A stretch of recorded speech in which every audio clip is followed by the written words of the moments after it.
Hello everyone. तो कैसे हैं आप सभी। आशा करता हूँ आप सभी बहुत ही अच्छे होंगे। तो मेरा नाम है आयुष और आइए शुरुआत करते हैं इस 7 डे चैलेंज के फर्स्ट डे की। तो फर्स्ट डे मैं उठा और सबसे पहले मैंने जो है आज का टारगेट बनाया। आज का टारगेट था मेरा 1 मॉक मेंस का देना, ठीक है। उसके बाद 15 मिनट फार्मूला बुक से रिवीजन, 15 मिनट कैलकुलेशन, ठीक है। इसके साथ ही एंटो, सीनो, ईडीएम, फ्रेज और OWS 50 ईच करने थे। इसके साथ ही अगर बात करें तो हिस्ट्री के करने थे क्वेश्चंस, ठीक है, फर्स्ट चैप्टर के, और साथ ही इंडियन ज्योग्राफी, इंग्लिश माध्यम का एक मॉक, नंबर सिस्टम और रीजनिंग के PYQs डिफ़िकल्ट क्वेश्चंस, ठीक है। अब ये टारगेट बनाने के बाद मेरा स्टार्ट हो जाता है सबसे पहले मॉक। तो जो CGL का मॉक जो कि बाकी था मेरा, मैंने मॉक टेस्ट 8 जो है टेस्ट रैंकिंग से, वो मैं स्टार्ट कर देता हूँ, ठीक है। अब स्टार्ट करने के साथ हुआ क्या, तो मेरा स्ट्रैटेजी ये रहता है मॉक सॉल्व करने का कि पहले मैं शुरुआत से ही जो इजी क्वेश्चन है उसे फर्स्ट गो में करने की कोशिश करता हूँ, चाहे वो किसी भी सब्जेक्ट का हो, चाहे वो मैथ्स हो या रीजनिंग, मैं ये नहीं देखता। मेरा स्टार्ट हो जाता है जो भी इजी क्वेश्चन है उसे फर्स्ट गो में करते जाना है। तो फिर मेरा स्टार्ट हो गया। तो मैंने मैथ्स के पहले इजी क्वेश्चंस किए, फिर उसके बाद जो रीजनिंग के क्वेश्चंस थे उसे लगाना स्टार्ट कर दिया। एक चीज़ हमेशा आपको मॉक में ध्यान रखना है कि जो भी इजी क्वेश्चंस है जो कि फर्स्ट गो में बनने वाले हैं उसे पहले आप कंप्लीट करें, उसे पहले बनाएं, और बाकी क्वेश्चंस को स्किप करना है। क्वेश्चंस को स्किप करना भी बहुत इंपॉर्टेंट हो जाता है जब आप मॉक के क्वेश्चंस लगा रहे हो, ठीक है। और मॉक आप किसी भी तरीके से फ़ोन पे लगाओ या लैपटॉप पे, वो फ़र्क नहीं पड़ता। बस ये है कि उसे जो अटैम्प्ट करने का तरीका है वो बिल्कुल सही होना चाहिए। तो इसमें पूरे मॉक किस तरीके से मैंने सॉल्व किया वो ऐड करने से बहुत लंबी वीडियो हो जाती, तो फिर मैंने इसके कुछ पार्ट्स जो है वो क्लिप कर दिए, ठीक। बस ये चीज़ ध्यान रखना है कि सबसे पहले जो है वो टारगेट होता है कि मैंने मॉक दिए, ठीक है। अब मॉक अटैम्प्ट करने के बाद जो रिज़ल्ट रहता है भाई साहब, वो तो पूछो ही मत, क्योंकि बहुत दिनों के बाद मॉक दिया तो इसके रिज़ल्ट उतने अच्छे नहीं रहे। क्योंकि मैंने जो स्कोर किया वो 269 था, लेकिन इस मॉक के लिए जो कट ऑफ था वो 271, जो कि कम थे। तो इस तरह से मेरा पहला टारगेट अचीव हो जाता है। अब इस बार मैंने जो अलग किया है वो है मॉक टेस्ट कॉपी। तो मैंने मॉक टेस्ट कॉपी बनाया इस बार, ठीक तरीके से उसके एनालिसिस किए, और फिर ये जो है कॉपी मेरा तैयार हो गया। तो आप सभी भी बना सकते हो। इसके बाद जो दूसरा टारगेट था वो था मेरा 15 मिनट फार्मूला बुक रिवीजन। तो मैंने अलजेब्रा के जो फार्मूलाज हैं उसे रिवाइज़ किया अच्छे तरीके से, ठीक है। ये अलजेब्रा बहुत इंपॉर्टेंट हो जाता है। तो 50% कंप्लीट हुए और कुछ पार्ट जो है वो बाकी है। तो इस तरह से दूसरा टारगेट कंप्लीट हो गया। फिर मैंने स्टार्ट किया calculation practice inspector Chalisa book से स्टार्ट की, ठीक है।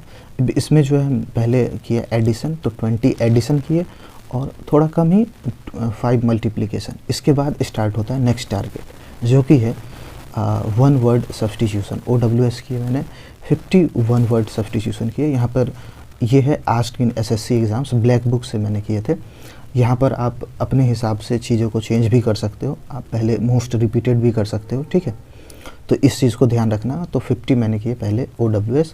इसके बाद मेरा स्टार्ट हो जाता है 50 ईडियम्स एंड फ्रेज।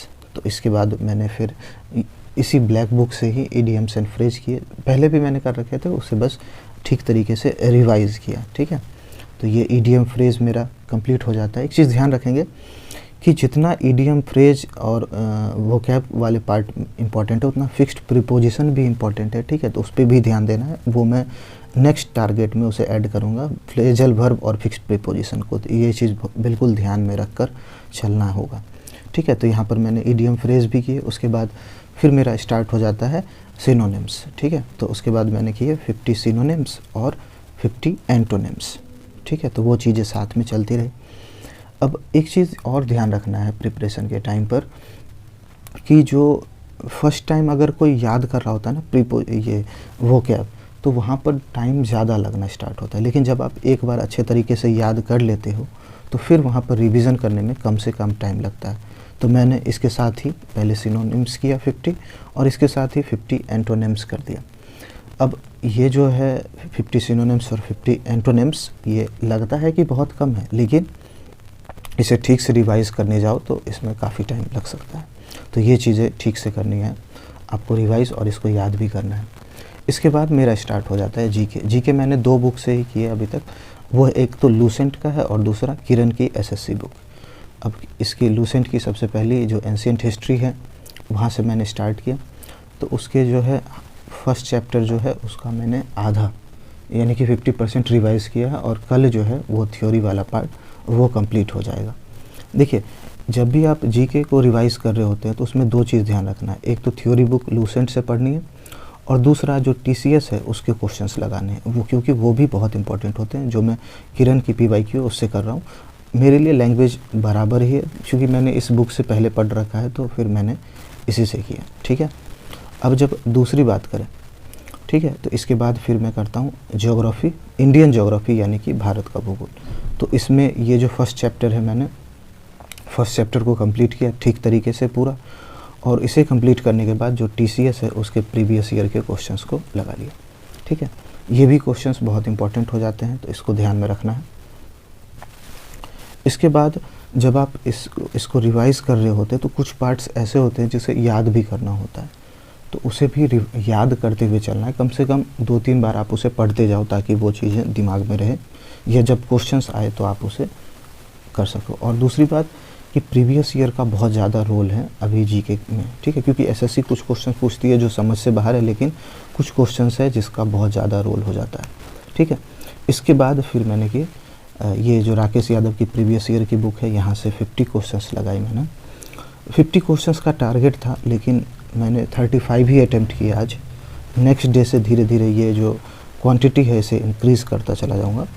तो नंबर सिस्टम का जो है इसमें सभी प्रीवियस ईयर क्वेश्चंस है, चाहे वो प्री के हो या मेंस के, तो सभी क्वेश्चंस सिस्टमेटिक तरीके से गिवन है। आप अच्छे तरीके से इससे प्रैक्टिस कर सकते हो, तो मैं इसी से प्रैक्टिस करता हूँ।